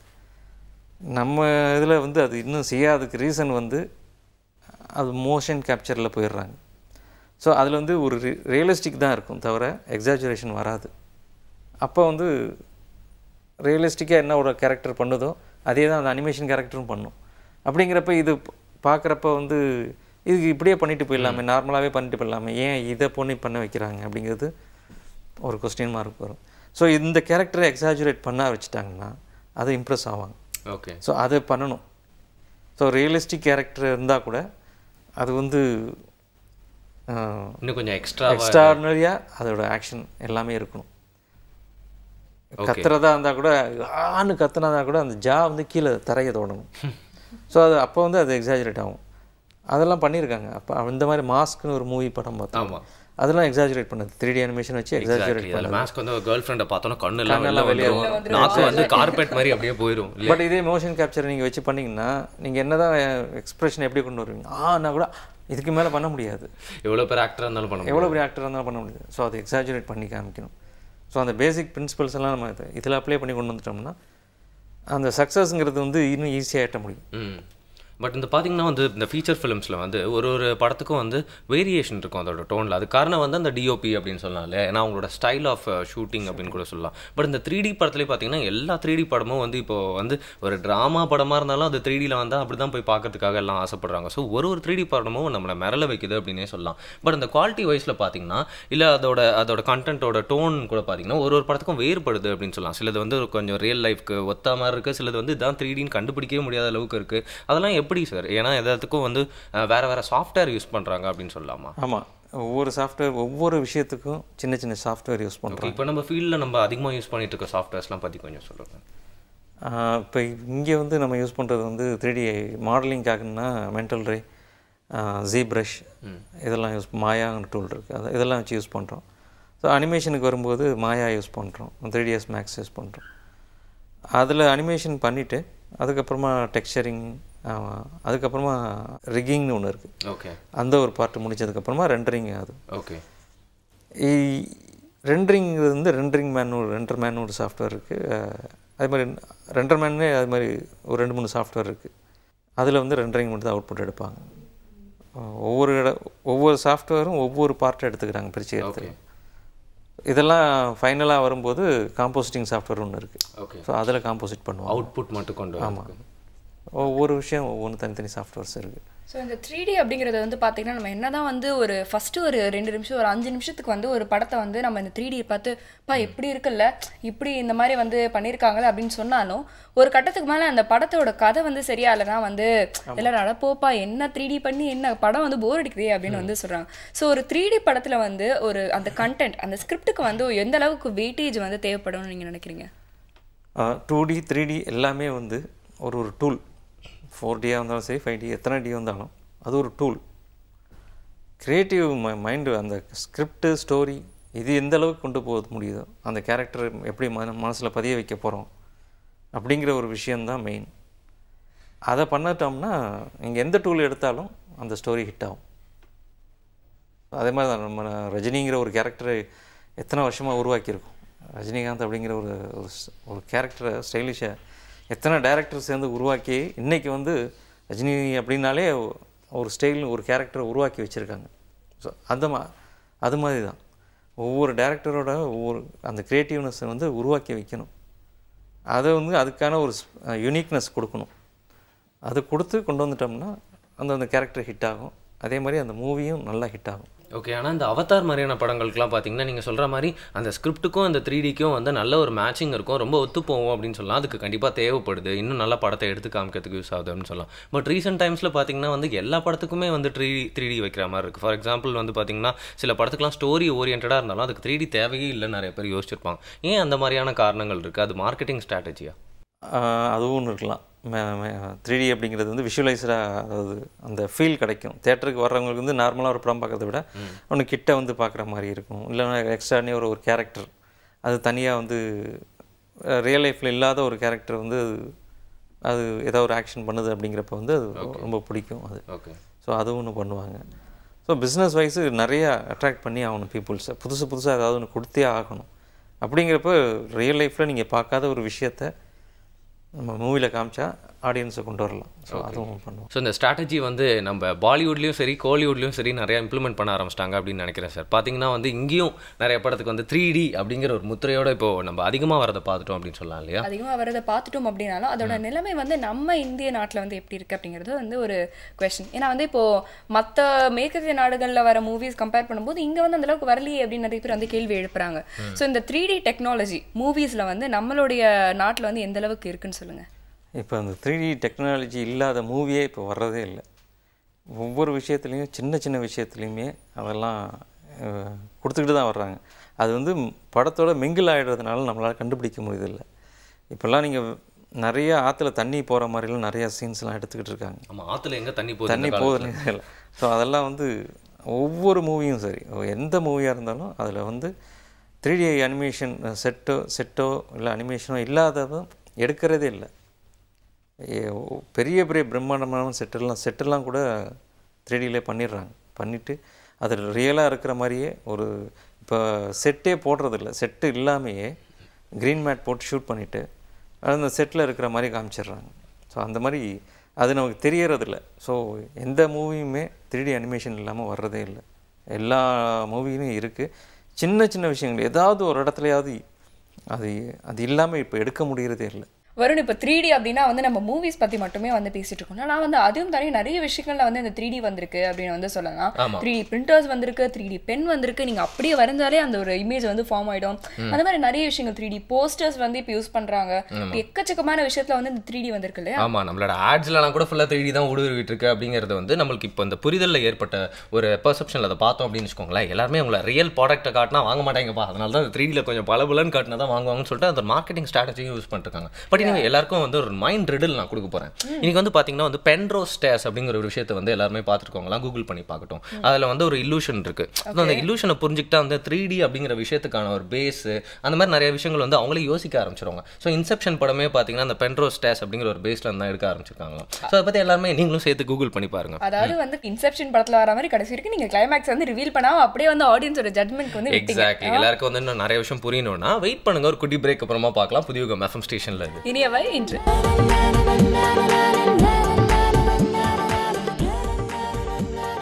Welcome back again Puthiyugam FM ஸ்டேஷனில் எல்லாருமே செம்ம ஜாலியாக கேட்டு என்ஜாய் பண்ணிருக்காரு இனியாவே நிகழ்ச்சி. ஏன்னா எனக்கு வேர்ல்டு 3D டேப்பா, 3Dனாலே ஒரு எக்ஸைட்மெண்ட் தானே. ஸோ இதை பற்றி பேசுறதுக்காக நம்ம கூட வந்து சுதாகர் சார் இருக்காரு. அகரம் அனிமேஷன் ஸ்டுடியோஸில் வந்து நிறைய விஷயங்கள் நம்மளுக்கு வந்து புரியாத விஷயங்கள்லாம் புரியுற மாதிரி ரொம்ப சிம்பிள்ஃபைடாக சொல்லிட்டு இருக்காரு அப்படின்னு சொல்லலாம். ஸோ அவர் வந்து பார்த்தீங்கன்னா வேற ஒரு வேர்ல்டில் இருப்பார் எப்போ பார்த்தாலும், 2ஆம் உலகம்ல. சார் வாங்க சார், எங்கள் வேர்ல்டுக்கு வாங்க, சாதா வேர்ல்டுக்கு வாங்க. யா ஆக்சுவலாக பார்த்தீங்கன்னா அவங்களோட லைஃப்பில் வந்து ரொம்ப டிஃப்ரெண்ட்டாக இருக்கும். ஏன்னா அவங்களுக்கு வந்து எப்போவுமே வந்து சாதாரண மனிதர்களை பார்த்தா கூட இவங்களோட ஃபேஸ் ஷேப் எப்படி இருக்குது அப்படின்னு கூட யோசிக்கலாமோ அப்படின்லாம் நான் யோசிச்சிருக்கேன். ஏன்னா அவங்க எப்போ பார்த்தாலும் உட்காந்து அந்த சாஃப்ட்வேர்லேயே தானே வேலை பார்த்துட்டு இருக்காங்க. ஸோ இந்த மாதிரி விஷயங்களை மூழ்கி கிடைக்கிறதுனால அவங்களுக்கு பார்வை வேற மாதிரி இருக்கும் அப்படின்னு எனக்கு தோணுது. கண்டிப்பாக வந்து இது கரெக்டான ஒரு விஷயம் தான் நீங்கள் சொல்லியிருக்கீங்க. ஏன்னா நம்மளால பார்த்தீங்கன்னா நம்ம நிறைய விஷயங்கள் வந்து இமேஜின் பண்ணுவோம், பட் அதை நம்மளால செயல்படுத்த முடியாது. பட் அவங்களுக்கு அந்த ஒரு கிஃப்ட் இருக்கு இல்லையா, என்ன விஷயம் இமேஜின் பண்ணாலும். பொதுவாக அந்த டிவியில் விஜேஸ் கூட பார்த்தீங்கன்னா ரியல் லைஃப்ல அதே மாதிரி பேசிட்டு இருப்பாங்க அப்படின்னு சொல்லுவாங்க. அதே மாதிரி தானே இது. பட் இந்த டாபிக்குள்ள வரலாம். 3D பற்றி இன்னும் நிறைய கொஸ்டின்ஸ்லாம் இருக்கு கேட்கறதுக்கு, தொடர்ந்து பேசலாம். இன்ஃபேக்ட் நீங்கள் பேசும்போது கூட வந்து சொன்னீங்க இல்லையா சார், நிறைய மூவிஸில் வந்து பார்த்தீங்கன்னா வந்து 3D வந்து இருக்கு, அது நம்மளுக்கு தெரியாத அளவுக்கு ரியலிஸ்டிக்காக இருக்குன்றதுனால நம்மளுக்கு அது தெரியவே தெரியலை அப்படின்னு வந்து சொல்கிறீங்களா. இப்போ நார்மல் ஆடியன்ஸ் மாதிரி எங்களை மாதிரியான ஆட்களுக்கு வந்து அது தெரியாமல் இருக்கலாம். பட் ஆஸ் எ டெக்னீஷியன் இந்த ஃபீல்டில் எக்ஸ்பர்ட்டாக இருக்க உங்களுக்கு வந்து அது தெரியும்ல, அப்படி நீங்கள் பார்த்து பிரமிச்ச ஒரு ஒர்க்னு அதை சொல்வீங்க? ஹாப்பி நியூ இயர்னு சொல்லிட்டு ஷாருக் கான் அந்த படத்தில் வந்து இந்த ஸ்டேஜஸ்லாம் பார்த்தீங்கன்னா நிறையா ஸ்டேஜஸ் வந்து செட்டிங் பண்ணியிருக்காங்க. ஓகே, அது உங்களுக்கு தெரியவே தெரியாது. அது ஒரு லாங் ஷாட்டாக இருக்கும். லாங் ஷாட்டு, பட் ஒரு ஃப்ளைட்லேருந்து போகிற மாதிரி இருக்கும். ஃப்ளைட்லேருந்து எடுத்துகிட்டு போய் ஸ்டேஜுக்கு வந்த மாதிரி இருக்கும். அந்த ஊரே காமிச்சிட்டு கொண்டு வர மாதிரி. அது ஃபுல்லாகவே செட்டு தான். ஃபுல்லாகவே 3D செட் போட்டு இங்கே எடுத்ததெல்லாம் வந்து க்ரீன் மேட்டில் ஆக்ட்ரஸை போட்டு தனித்தனியாக குரூப்ஸ் எல்லாம் அவ்வளோ ஆடியன்ஸ் எல்லாம் தனித்தனியாக எடுத்து அதெல்லாத்தையும் மிக்ஸ் பண்ணது தான். அது பார்த்திங்கன்னா உங்களுக்கு வந்து அது வந்து ரியலாக எடுத்த மாதிரியே ஒரு ஃபீல் கிடைக்கும். நிறையா ஷாட்ஸ் வந்து அதில் ஃபுல் அண்ட் ஃபுல் செட்டு வச்சு எடுத்திருப்பாங்க. செட்டுன்னா 3Dலே செட்டு. ஓகே, அதெல்லாம் ரியலே இல்லை. ரியலே கிடையாது. அந்த மாதிரி எடுக்க ஆரம்பிச்சிட்டாங்க. ஏன்னா அந்த அளவுக்கு செட்டு போடுறதுன்னா ரொம்ப காஸ்ட்லி ஆகும். ஸோ அதெல்லாம் நிறையா பண்ண ஆரம்பிச்சிட்டாங்க. ஓகே, ஆனால் இப்போலாம் பார்த்தீங்கன்னா பட்ஜெட் அப்படின்னாலே வந்து நம்ம ஊர்லேயும் வந்து நிறையா இறங்க ஆரம்பிச்சிட்டாங்க. நல்ல ஹை லெவல் பட்ஜெட் மூவிஸ்லாம் நிறைய வர ஆரம்பிச்சிச்சு, ஃபீச்சர் ஃபிலிம்ஸில் அப்படின்னு சொல்லலாம். அந்த அனிமேட்டட் மூவிஸே வந்து அவ்வளோ எடுக்கிறதே இல்லை அப்படின்னு தெரியல. ஒருவேளை வந்து ஒரு ஃபீச்சர் ஃபிலிம் எடுக்கிறதுக்கும் ஒரு அனிமேட்டட் மூவி எடுக்கணும் அப்படின்னா வந்து இந்த பட்ஜெட் விஷயத்தில் வந்து எந்த அளவுக்கு வேறுபடும் அப்படின்னு சொல்லுங்கள் சார். ஒரு அனிமேட்டட் மூவி எடுக்கணும் எவ்வளோ ஆகும்? மெயினாக இங்கே ஏன் வரமாட்டேங்குது அப்படின்னாலே ஒரு இந்தியன் மென்டாலிட்டி வந்து வேலை செய்ய ரெடியாக இருக்காங்க, உற்பத்தி பண்ணுறதுக்கு தயங்குறாங்க. அதான் மெயின் ரீசன். நீங்கள் பிக்சார் எடுத்துக்கோங்க, டிஸ்னி, ஹாலிவுட்டில் வந்து பெரிய பெரிய அனிமேஷன் ஸ்டுடியோஸில் வந்து நிறையா இண்டியன்ஸ் இருக்காங்க. பட் அதை வந்து இங்கே வந்து செய்யறதுக்கு வந்து அதை கிரியேட் பண்ணுறதுக்கு தயங்குறாங்க. Okay, in fact life of Pi மூவிலே பார்த்தீங்கன்னா வந்து கோர் டீம்லேயே வந்து நம்ம தமிழ்நாட்டு ஆளுங்க தான் வந்து இருந்திருக்காங்க. இல்லை, ஒவ்வொரு இடத்துலையுமே நம்ம இங்கேயே எடுத்துங்களேன், நம்ம தமிழ்நாட்டிலே எடுத்துக்கிட்டிங்கன்னா கூட சாரீஸோ துணிகள் மணிகள் வாங்குறதுக்கு வந்து அவ்வளோ பேர் வாங்குறாங்க. ஆனால் அதை ப்ரொடக்ஷன் பண்ணுறதுக்கு இங்கே வந்து எங்கே நார்த்தன் சைடு தான் போய் அங்கே தான் ப்ரொடக்ஷன் இருக்குது. ஸோ இது எங்கே ஒரு இடத்துல ப்ரொடக்ஷன் பண்ண ஆரம்பிச்சிட்டாங்கன்னா அது இங்கேயே கிடைக்க ஆரம்பிச்சிடும். அந்த ப்ரொடக்ஷனுக்கு வந்து இன்னும் ஸ்ட்ராங்காக இறங்கணும். அதுக்கு இந்த ஃபீல்டை வந்து நல்லா டெவலப் பண்ணிக்கிட்டே இருக்கணும். அதை டெவலப் பண்ண ஆரம்பிச்சிட்டோம்னா இங்கேயே எல்லாம் ஸ்டார்ட் பண்ணிடலாம். நிறைய ஐடியாஸ் இருக்குது, இங்கே தான் இருக்குது. நிறையா பெரிய பெரிய சாஃப்ட்வேர்ஸ் க்ரியேட் பண்ணது கூட இண்டியன்ஸ் தான். பட் ஆனால் அவங்கெல்லாம் வேலை செய்ய ரெடியாக இருக்காங்க, க்ரியேட் பண்ணுறதுக்கு தயங்குறாங்க. ஓகே, அதான் இங்கே வந்து ப்ரொடக்ஷன் கம்மி ஆகிறதுக்கான ரீசன். ஸோ இதை பற்றி நம்ம பேச ஆரம்பிச்சிருக்கோம் அப்படின்னா அந்த 3D டெக்னாலஜி பற்றி மட்டும் பேசாமல் இங்கே இருக்கிற நிலைமையை பற்றியும் நீங்கள் சொன்னீங்க. ஸோ இன்டீரியராக நம்மளுக்கு புரிஞ்சுக்க முடியுது இல்லையா இப்போ எந்த ஸ்டேட்டில் இருக்கோம் நம்ம அப்படின்னு? அது வந்து கரெக்டான ப்ராக்டிக்கலான ஒரு விஷயமும் சொன்னார் அப்படின்னு சொல்லலாம். அண்ட் நம்ம டெக்னாலஜி பற்றி பேசும்போது வந்து இப்போ நிறைய பேர் வந்து பேசப்படுற ஒரு விஷயம்னா அந்த ஹாலோகிராம் அப்படிங்கிற ஒரு விஷயம். இப்போ அது வந்து கொஞ்சம் என்ன டாக் ஆஃப் தி சிட்டி மாதிரி ஆக்கிட்டு வருது அப்படின்னே வந்து போய் பேசணும்னா நான் போக தேவையில்லை, என்னோட ஹாலோகிராம் போயிட்டு பேசிட்டு திருப்பி வரும். அதே மாதிரி இங்கேயே கூட வந்து பாத்தீங்கன்னா வந்து மியூசியம்ஸ் எல்லாம் அந்த விஷயம் ஆரம்பிச்சிருக்காங்க. நான் ஏதாவது தப்பா பேசிட்டேன் என் மேல யாராவது எடுத்து அடிச்சா கூட ஹோலோகிராம்குள்ள தான் போயிடும் அப்படியே. ஸோ நல்லா சேஃபான ஒரு விஷயமா இருக்குல்ல அது ஹோலோகிராம்லேயே இப்போ நிறைய விஷயங்கள் வந்து பண்ணிட்டு இருக்காங்க. இப்போ நம்ம வந்து இங்கே நிற்கிறோம், ஆனால் நீங்கள் எல்சிடியில் பார்த்தீங்கன்னா நம்ம பின்னாடி மிருகங்கள்லாம் வந்து நம்மளே வந்து கடிக்கிற மாதிரிலாம் வரும். ஸோ ரொம்ப இன்ட்ரெஸ்டிங்கான ஒரு விஷயம் தான் அப்படின்னு தான் சொல்லலாம். ஸோ அதுக்கும் 3Dக்கும் எந்த அளவுக்கு சம்மந்தம் இருக்குது அப்படின்னு சொல்லுங்க. இல்லை, அது வந்து ஒரு இல்யூஷனை கிரியேட் பண்ணுற விஷயம் அது. பட் அது 3Dயில் வராது, அது சம்மந்தம் வராது. அது ஒரு இல்யூஷன் மாதிரி. பட்டு அந்த பிம்பத்தை அந்த இமேஜை வந்து ஒரு லைட் மூலியமாக பாஸ் பண்ணி நடுவில் உள்ள ஒரு அப்ஸ்ட்ராக்ட் ஏதாவது முன்னே பட்டுச்சுன்னா அது ரிஃப்ளெக்ட் ஆகும். ஸோ அந்த மாதிரி கொண்டு வர்றாங்க அந்த விஷயத்தை. அந்த லைட் எது மேலேயாவது படணும், பட்டுச்சுன்னா அந்த ஹோலோகிராம் உங்களுக்கு தெரிய ஆரம்பிச்சிடும். அது அந்த மாதிரி விஷயத்தை அது வந்து இல்யூஷன் அந்த சம்மந்தமாக அது மாதிரி வரும். அது 3D அப்படிங்கிறது வந்து 3D கேரக்டர்ஸையும் அந்த மாதிரி ப்ரொஜெக்ஷன் பண்ணோம்னா உங்களுக்கு அது கிடைக்கும். ஓகே. ஸோ நம்ம ஊரில் பார்த்தீங்கன்னா சரி, இப்போது ரீசெண்ட் டைம்ஸில் அந்த இன்ஜினியரிங் பற்றி எல்லாருமே நிறையா பேசியிருப்பாங்க. எல்லா தரப்பில் இருந்து இப்போ எல்லாருமே இன்ஜினியரிங் படிக்கிறாங்க அப்படிங்கிற பேசிகிட்டு இருக்காங்க. ஸோ எல்லாருக்குமே அதை பற்றி தெரியும். பட் ரீசெண்ட் டைம்ஸில் ஒரு 3-4 இயர்ஸாக பார்த்தீங்கன்னா எல்லாருமே வந்து நான் 3D அனிமேஷன் படிக்க போகிறேன் அப்படின்னு சொல்லுவாங்க. But to be very honest, என்னோட ஃப்ரெண்ட்ஸே வந்து பார்த்தீங்கன்னா எத்தனை பேர் சேர்ந்தாங்களோ, எத்தனை பேர் முடிச்சுட்டு வெளில வந்தாங்க அப்படின்னு எனக்கு தெரியல. எத்தனை பேர் அதை வச்சு வந்து அடுத்த கட்டத்துக்கு முன்னேறி இருக்காங்க அப்படின்னு சொல்லிட்டு என்னோட பர்சனல் ஒப்பீனியன் இருந்து ஒரு கொஸ்டின் கேட்குறேன். எந்த அளவுக்கு அந்த வேலை வாய்ப்பு வந்து இங்கே அதிகமாக இருக்குது, எந்த அளவுக்கு வந்து இங்கே கற்றுக் கொடுக்குறாங்க படிக்கிறாங்க அப்படின்னா அந்த புரிதல் வந்து கரெக்டான ஒரு இடத்துல போய் சேருது அப்படின்னு சொல்கிறீங்க? அது தேவைகள் ஜாஸ்தியாக இருக்குது, ஆளுங்கள் குறைவாக இருக்காங்க. அதுக்கு ரீசன் வந்து பக்கத்து வீட்டு பையன் அங்கே ஒரு காலேஜை சேர்ந்து உடனே அவனுக்கு சம்பளம் கிடச்சி அவன் எங்கேயே ஹைக்கில் போயிட்டான், அமெரிக்கா போயிட்டான், பிஇ முடிச்சுட்டு அப்படின்னு சொல்லிட்டு ஒரு விஷயம் தெரிஞ்சால் அதை பார்த்துட்டு உடனே நாம் வந்து அந்த ஒரு ஹேபிட் இருக்குது. பக்கத்து வீட்டில் நீங்கள் சின்ன விஷயம் கரண்ட்டு போனால் கூட எய்த்து வீட்டில் கரண்ட் இருக்கா பாருன்னு தான் உடனே பார்ப்பாங்க. இங்கே வீட்டில் என்ன இருக்குன்னு பார்க்க மாட்டாங்க. ஸோ அது அடுத்தவங்க வீட்டை ஒரு பக்கத்து வீடோ அடுத்தவங்கள பார்த்தே நம்ம வந்து என்ன நடக்குதுங்கிறது தெரிஞ்சுக்கிறது இல்லை. அவங்க என்ன செய்கிறாங்களோ அதை நம்ம செஞ்சிடணும், அதை மாதிரி பண்ணிக்கிட்டு இருக்காங்க. இந்த ஃபீல்டு வந்து நிறையா இருக்குது, நிறைய தேவைகள் இருக்குது, ஆளுங்கள் ரொம்ப குறைவாக இருக்காங்க. க்ரியேட்டிவிட்டி வந்து இந்தியன்ஸ்ட்டு வந்து நிறைய க்ரியேட்டிவிட்டி இருக்குது. இங்கே பார்த்தீங்கன்னா அதுவும் நம்ம தமிழ்நாட்டிலாம் பார்த்தீங்கன்னா அவ்வளோ கோயில்கள்லாம் கட்டி வச்சுருக்காங்க. ஸோ அவ்வளோ க்ரியேட்டிவிட்டியான விஷயங்கள்லாம் இருக்குது. அது மாதிரி புடவைங்கள்லாம் டிசைன்ஸ் வந்து அவ்வளோ டிசைன்ஸு. ஸோ டிசைன்ஸோ க்ரியேட்டிவிட்டியோ வந்து கொட்டி கிடக்கு இங்கே. ஆனால் அதை வந்து அந்த யூஸ் பண்ணிக்கிறதில்ல, அதை தூண்டி விடணும். அதை கரெக்டாக ப்ராப்பராக பண்ணிட்டாங்கன்னா அது இங்கேயே நமக்கு நிறைய பேர் இருக்காங்க. பட் அதெல்லாம் விட்டுட்டு பிடிக்காத ஒரு விஷயத்தை படிச்சுட்டு அடுத்தவங்களுக்காக ஃபோர்ஸில் போய் பண்ணிவிட்டு மாட்டிக்கிட்டு அப்படி போயிட்டுருக்காங்க. நிறைய பேர் இருக்காங்க, நிறைய ஃபீல்டில் இருக்காங்க, நிறைய பேர் இங்கேருந்து ஃபாரின் போயிருக்காங்க. ஆனால் அது இன்ட்ரெஸ்ட் இருக்கணும். இன்ட்ரெஸ்ட் இருந்தால் கண்டிப்பாக ஷைன் ஆகலாம். ஸோ இன்றைக்கி பார்த்தீங்கன்னா வந்து வேர்ல்டு 3D வீக் அப்படிங்கிறனால வந்து 3D பற்றி எங்களுக்கும் கொஞ்சம் விஷயம் தெரிஞ்சுக்கலாம், எல்லாருக்குமே வந்து 3D பற்றி ஒரு பேசிக் அவேர்னஸ் கொடுக்கலாம் அப்படிங்கிறனால உங்ககிட்ட நாங்கள் நிறைய கொஸ்டின்ஸ்லாம் கேட்டோம். நீங்கள் பார்த்தீங்கன்னா வந்து நம்ம இந்தியன்ஸ் எவ்வளோ ஸ்கில்ஃபுல்லாக இருக்காங்க அப்படின்னு சொல்லிட்டு நிறைய விஷயங்கள் சொன்னீங்க. ஃபார் எக்ஸாம்பிள் அவங்களோட ஸ்கில்ஸ்லாம் வந்து சாஃப்ட்வேர் இல்லாதப்போ ஹார்ட்வேர்லேயே எல்லா கோயில்கள்லையும் போய் பார்த்தா தெரியும் அப்படின்னு நினைக்கிறேன் இல்லையா? டைமண்ட்ஸ் எல்லாம் வந்து எந்த அளவுக்கு புரிஞ்சு வச்சுருந்துருக்காங்க அந்த காலகட்டத்திலேருந்தே தெரியும் இல்லையா? அதாவது இந்த கிரியேட்டிவிட்டி அப்படிங்கிறது பார்த்தீங்கன்னா அந்த காலகட்டத்திலேருந்து நம்மளோட வந்த ஒரு விஷயம் அப்படின்னு தான் நடுவில் எங்கேயும் இறங்கி போயிடுச்சு இல்லை இருக்கு. அதை வந்து ஸ்ட்ரீம்லைன் பண்ணதான் வந்து நிறைய பேருக்கு தெரியல அப்படின்னு சொல்லலாம். ஸோ பட் சார் பேசினது மூலமா நிறைய பேருக்கு வந்து அதை பற்றின ஒரு அவேர்னஸ் வந்திருக்கும் இல்லையா? எக்ஸாக்ட்லி. நீங்கள் 3D டெக்னாலஜி பற்றி மட்டும் சொல்லல, இப்போ வந்து ஏன் எல்லாம் வேலை வாய்ப்பு அதுக்கான அதிகமாக இங்கே இருக்கிறது இல்லை, ஏன் வந்து அது மாதிரி ஒரு பின்பம் இருக்குது, எல்லாருமே எங்கே போய் வேலை செய்கிறாங்க அப்படின்னு சொல்லிட்டு அந்த ரியல் ஃபேக்ட்ஸையும் நிறையா சொன்னீங்க. ஸோ எங்களுக்கு வந்து பரவாயில்ல அந்த விஷயத்தை பற்றி புரிதல் ஏற்பட்டுருக்குன்னு சொல்லலாம். Thanks for your words and time. Thank you so much sir. தொடர்ந்து நிறைய விஷயங்கள் நம்ம நிகழ்ச்சியில் பார்க்கலாம். புதுயுகம் FM ஸ்டேஷனில் இது இனிய வைப் என்று.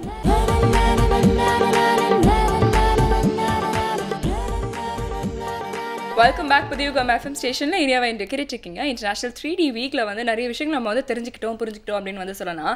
இன்ஃபேக்ட் அவர் சொன்னபோது எனக்கு ஆச்சரியமாக இருந்தது. ஏன்னா வந்து எல்லா படத்துலையுமே வந்து 3D இருக்குது. நம்ம என்ன நினச்சிட்டு இருந்தோம், 3Dனா வந்து அப்படியே நம்ம கண் முன்னாடி வந்து அப்படி கை நீட்டுறதை விட தான் 3D நினச்சிட்டு இருந்தோம் இல்லையா? எக்ஸாக்ட்லி. பட் பார்த்தீங்கன்னா 3D அப்படிங்கிறது வந்து ஃபுல்லாக புரிய வச்சுட்டாரு. 3D இண்டஸ்ட்ரி பற்றியும் நம்மளுக்கு பேசினாரு. நம்மளுக்கு தெரியாத நிறைய விஷயங்களும் 3D இருக்குது அப்படிங்கிறத புரிய வச்சிட்டாரு. இனிமேல் நம்ம 3D அப்படின்னா வந்து குட்டிச்சாத்தான் 3D அது மாதிரி வந்து படத்தோட பக்கத்துலேயே வந்து அதை நினச்சிக்காம 3D அப்படிங்கிற தொழில்நுட்பம் வந்து எப்படி எல்லாருமே யூஸ் பண்ணிருக்காங்க அப்படிங்கிற விஷயத்தை வந்து புரிஞ்சுக்கிட்டோம் அப்படின்னு நினைக்கிறேன். நெக்ஸ்ட் எந்த விஷயத்தை பத்தி புதுசா கத்துக்க போறோம்? ரொம்ப புதுசா கத்துக்க போறோம் அப்படின்னு வந்து சொல்ல முடியாது. ஏன்னா இது வந்து நம்மளுடைய சங்க காலத்துல இருந்து இருந்துட்டு வர ஒரு விஷயம். அதை வந்து நம்மளுக்கு வந்து ஞாபகப்படுத்த வராரு நிரஞ்சன் பாரதி அவர்கள். ஓகே, எந்த விஷயம் அது கரெக்டா சொல்லுங்க. அதாவது பாத்தீங்கன்னா வந்து அணுக்கள் அப்படிங்கிற விஷயம் வந்து பத்தி பேச போறாரு. Oh my God, பிசிக்ஸா? யா, அப்படிலாம் நீங்க தப்பா நினைச்சிடாதீங்க. அந்த அணுக்கள் பத்தின விஷயம் வந்து நம்ம ரொம்ப ரீசெண்டான பீரியட் வரைக்கும் கூட ரிசர்ச் பண்ணிட்டே இருந்தாங்க. ஆனா பல ஆண்டு வருஷத்துக்கு முன்னாடி நம்ம சங்ககால இலக்கியங்கள்ல பாத்தீங்கன்னா இந்த அணுக்கள் பத்தின ஒரு குறிப்பு வந்து இருந்திருக்கு. ஓகே, சோ எல்லா விஷயமும் ஃபர்ஸ்டே சொல்லிருக்காங்க. நம்ம தான் எதுவுமே தெரியாத மாதிரி புதுசா ஃபீல் பண்ணிட்டு இருக்கோம்ல. யா, சோ அத பத்தி தான் இப்ப நிரஞ்சன் பாரதி அவர்கள் பேச போறாரு. பார்க்கலாம். நம்ம மூதாதையர்கள், நம்ம தமிழர்கள் அணுக்களோட ரொம்ப அணுக்கமான தொடர்பில் இருந்தவங்க. நம்ம முன்னாள் ஜனாதிபதி அப்துல் கலாம் அவர்கள் ஒரு மிகச்சிறந்த அணுசக்தி விஞ்ஞானி என்பது அனைவரும் அறிந்த விஷயம். ஆனால் அவருக்கு பல்லாயிரம் ஆண்டுகளுக்கு முன்னாடியே நம் மூதாதையர்கள் அணுவை பற்றி ஆராய்ச்சி செஞ்சு நிறைய தகவல்களை பதிவு பண்ணிட்டு போயிருக்காங்க.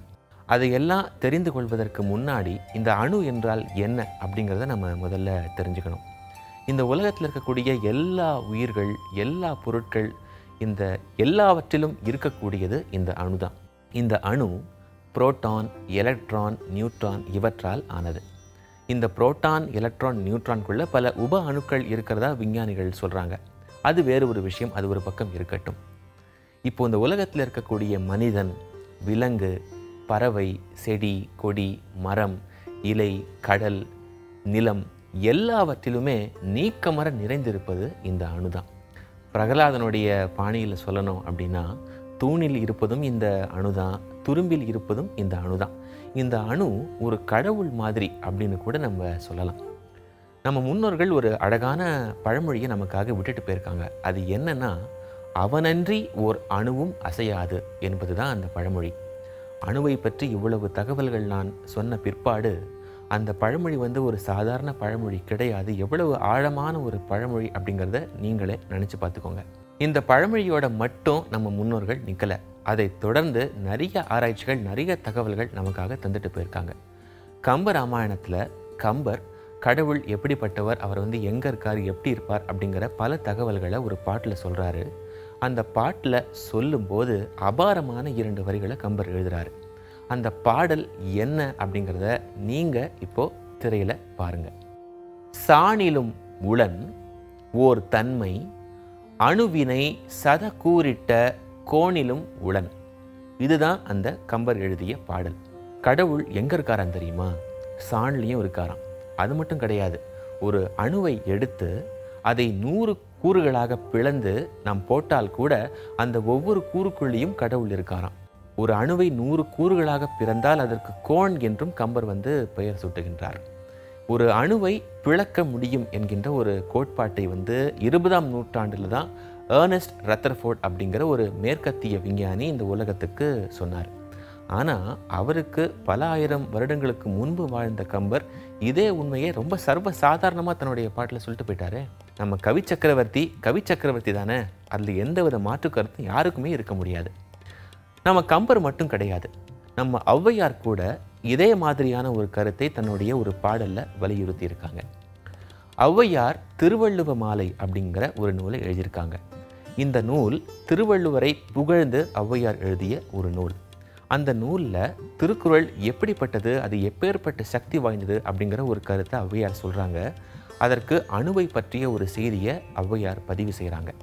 அந்த ஔவையார் எழுதிய பாடல் என்ன அப்படிங்கிறத இப்போ நீங்களே திரையில் பாருங்க. அணுவை துளைத்து 7 கடலை புகட்டி குறுகத் தரித்த குறள். இதுதான் ஔவை பாட்டி எழுதிய அந்த பாட்டு. இப்போ திருக்குறள் இருக்கு இல்லையா, அந்த திருக்குறள் எப்பேற்பட்ட சக்தி வாய்ந்தது தெரியுமா? ஒரு அணுவை எடுத்து அதில் ஒரு துளை போட்டு அந்த துளைக்குள்ள இந்த உலகத்தில் இருக்கக்கூடிய 7 கடல்களையும் இட்டு நிரப்பி வைத்தால் அந்த அணு எப்பேற்பட்ட சக்தி வாய்ந்ததாக இருக்குமோ அவ்வளவு சக்தியாக இந்த திருக்குறளுக்கு. இதை மேலோட்டமாக பார்க்கும்போது ஒரு சாதாரண பாடலாக தெரிந்தாலும் இதற்குள்ள பல உண்மைகள், பல அரிய தகவல்கள் நிரம்பி வழிஞ்சு கிடக்கு. நம்ம ஔவையார் வெறும் நீதி நூல்கள் மட்டும் எழுதின ஔவையார் கிடையாது, பல்துறை அறிவு படைத்த ஒரு சிறந்த பெண்பால் புலவர் அவர். இந்த மாதிரியான தகவல்களை நம்ம ஒன்றாக சேர்ந்து படிக்கும்போது இந்த உலகத்தோடைய முதல் அணுசக்தி விஞ்ஞானிகளே நம்ம தமிழர்கள் தானோ அப்படிங்கிற ஒரு சந்தேகம் வந்து நம்ம மனசில் எழுவதை நம்மால் தடுக்க முடியாது. 3D வீக்கில் வந்து நம்ம 3D பற்றி நிறைய விஷயங்கள்லாம் தெரிஞ்சுக்கிட்டாலும் 3D கேம்ஸ் பற்றி பேசாமல் இருக்க முடியுமா? நிறைய பசங்க என்னதான் டிண்டரும் ஃபேஸ்புக்கும் யூஸ் பண்ணிருந்தாலும் இன்னும் நிறைய பெரிய பசங்களும் குழந்தையாவே வச்சுட்டு இருக்கிறது இந்த 3D கேம்ஸ் அப்படின்னு தான் சொல்லலாம் இல்லையா? கரெக்ட். இன்னைக்கு வந்து எல்லாம் வளர்ந்த குழந்தைகள் அப்படின்னு சொல்ற மாதிரி நிறைய பேருக்கு எல்லாருக்குமே வந்து இந்த கேம்ஸ்னா வந்து இன்ட்ரெஸ்ட் தான். யா நான் கூட ட்ரெயினில் போயிட்டு இருக்கும்போது பார்த்தீங்கன்னா ஒருத்தர் அளவுக்கு மீறி ஆடிட்டு இருந்தாரு. ட்ரெயின் அவ்வளோ ஆடலையே அப்படின்னு திரும்பி பார்த்தா கேம் விளையாடிட்டு இருக்காரு. அவரோட வயசு இருக்கு ஒரு 45-50, யார் வேணா விளையாடலாங்க. பட் அந்த குழந்தைத்தனமா நம்மள வச்சிருக்கிறதே பார்த்தீங்கன்னா அந்த 3D கேம்ஸ் அப்படின்னு தான் சொல்லுவாங்க. அதனால தான் வந்து ரொம்ப ஹை ப்ரொஃபஷனலான செல்போன்ஸ்ல கூட வந்து கண்டிப்பா வந்து இந்த கேம்ஸ் எல்லாம் வந்து இன்பில்ட் ஆவே எக்ஸாக்ட்லி. ஃபார் எக்ஸாம்பிள் பார்த்தீங்கன்னா ஒரு சர்வேல என்ன சொல்லியிருக்காங்க, இந்தியன்ஸ்லாம் வந்து நிறைய லேர்னிங் ஆப்ஸ் தான் வந்து டவுன்லோட் பண்றாங்களா. எல்லாமே லேர்னிங் ஆப்ஸ் தானா, ஆனால் அதெல்லாம் யூஸ் பண்ண மாட்டேங்கிறாங்களா. பட் இந்த யூஎஸ் பீப்புள் இருக்காங்களா, அவங்க வந்து 90% ஆஃப் பீப்புள் கேம் ஆப்ஸ் வந்து டவுன்லோட் பண்ணிட்டே இருக்காங்களா. ஸோ கேம் வந்து எந்த அளவுக்கு இந்த உலகத்தையே வந்து கட்டி போட்டு வச்சிருக்கு அப்படின்னு பாருங்க. அதனால தான் நான் இன்னைக்கு ஒரு சூப்பரான கேமிங் வெப்சைட் எடுத்துட்டு வந்திருக்கேன். www.y8.com. இங்க வந்து ஃபுல் 3D கேம்ஸ் அவைலபிளுங்க.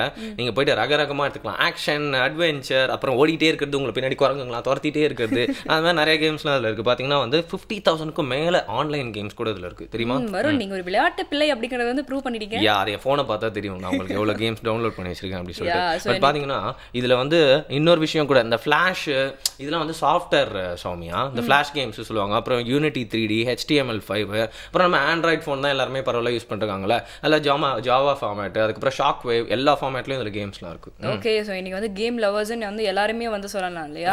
இன்ஃபேக்ட் வந்து எனக்கு தெரிஞ்ச ஒருத்தவங்க, அவங்களுக்கு வந்து எப்படியும் ஒரு 60 வயசு இருக்கும் அந்த தாத்தாக்கு. ஆனா இன்னைக்கும் வந்து அவர் வந்து கேம் விளையாடணும்னா வந்து ஆளா வந்து நிப்பாரு அவரு. ஸோ அந்த அளவுக்கு வந்து கேம் அப்படிங்கிறது நிறைய பேரை வந்து இன்னைக்கு ஆட்கொண்டு இருக்குன்னு சொல்லலாம். எந்த அளவுக்கு எல்லாரையும் இந்த கேம்ஸ்லாம் கட்டி போட்டிருக்கு, எல்லாரையும் அடிக்ட் ஆக்கி வச்சிருக்கு அப்படிங்கிறனால தான் இந்த வெப்சைட் நான் எடுத்துட்டு வந்திருக்கேன். திருப்பி சொல்லிடுறேன், www.y8.com. y numerical 8.com. Great. ஒரு நல்ல வெப்சைட் நீங்க எடுத்துட்டு வந்து கொடுத்துருக்கீங்க. ஆனாலும் நம்ம ஒரு விஷயத்தை வந்து இங்க பதிவு பண்ணி சொல்லுங்க. என்ன அப்படின்னு பாத்தீங்கன்னா, கேம்ஸ் எல்லாம் வந்து ஒரு பொழுதுபோக்குக்காக மட்டும்தான். நீங்க வந்து இப்ப ஒரு ஃப்ரீ டைம் இருக்கு, பொழுதையே போக்க கூடாது, அந்த மாதிரி இருக்கிற நேரத்துல மட்டும் இந்த மாதிரியான கேம்ஸ் எல்லாம் வந்து விடலாம். ஆனா வந்து அடிக்ட் ஆக கூடாது. எக்ஸாக்ட்லி. சில டைம்லாம் பாத்தீங்கன்னா ஒரு லெவல்லாம் முடிக்கவே முடியாதப்போ ஒரு பையன் என்ன பண்ணிருக்கான், ஒரு நாள் ஃபுல்லா உட்காந்து விளையாடிட்டே இருந்திருக்கான். அதுக்கப்புறம் அவனோட டியூமர் வெடிச்சு வந்து ரொம்ப பேடான ஒரு நிலைமைக்கு போக வேண்டியாச்சு. ஸோ கேம்ஸ் வந்து எந்த அளவுக்கு என்டர்டெய்னிங்கா இருக்கோ அந்த அளவுக்கு நம்மளோட ஹெல்த்துக்கு வந்து ரொம்ப பாதகமான விஷயம். அளவா யூஸ் பண்ணுங்கப்பா அப்படின்னு சொல்லிட்டு கருத்தெல்லாம் ஓவரா சொல்லிட்டீங்க. இப்போ இதை பத்தி நாங்க என்ன கருத்து சொல்ல வேண்டியிருக்கு அப்படின்னு சொல்லிட்டு அவங்களாம் வெயிட் பண்ணிட்டு இருக்காங்க. அவங்களுக்கு ஒரு வழியை சொல்லுங்க. கண்டிப்பா உங்களுடைய கருத்துக்கள் எங்களுக்கு ரொம்ப முக்கியம். அதனால உங்களுடைய கருத்துக்களை feedback@pudiyugam.tv அப்படிங்கிற இமெயிலுக்கு மெயில் பண்ணலாம். எங்களை பத்தி நல்ல கருத்துக்களா இருந்தாலும் இந்த ஷோ பத்தி ஏதாவது கொஞ்சம் நிறைய ஃபீட்பேக்ஸ்லாம் இருக்குங்க, இதெல்லாம் நீங்க வந்து மாத்திக்கிட்டீங்கன்னா ரொம்ப நல்லா இருக்கும் அப்படி நீங்க ஃபீல் பண்ணிக்கிட்டனாலும் அவங்க சொன்ன அந்த மெயில் அட்ரஸ்க்கு அனுப்பலாம். இல்லைனா கூட இந்த டால் ஃப்ரீ நம்பர் இருக்குல்ல, அதுக்கு கால் பண்ணி உங்களோட ஃபீட்பேக்லாம் பதிவு பண்ணுறங்க. ரொம்ப சிம்பிள். ஆர் நீங்கள் வந்து பர்சனல் டச்சோட நிறைய ஃபீட்பேக்லாம் அனுப்பணும் அப்படின்னு நினச்சிங்கன்னா அந்த ஸ்க்ரீனில் தெரியுற அட்ரஸ்க்கு உங்களோட ஃபீட்பேக்ஸ்லாம் லெட்டராக அனுப்பிடுங்க. நாளைக்கு என்ன பண்ண போகிறோம் நம்ம? நாளைக்கு வந்து என்ன பண்ண போகிறோம் அப்படிங்கிறது இன்னைக்கு நம்ம போயிட்டு நாளைக்கு என்ன ஸ்கிரிப்டோ அதை வந்து ப்ரிப்பேர் பண்ணணும். ப்ரிப்பேர் பண்ணுறதுக்கு முதல்ல நம்ம இஜெக்ட் ஆகணும். இங்கேருந்து இஜெக்ட் ஆகிடலாம். புதிய FM ஸ்டேஷனில் இது இனியவை இன்று வித் சாமியா and one.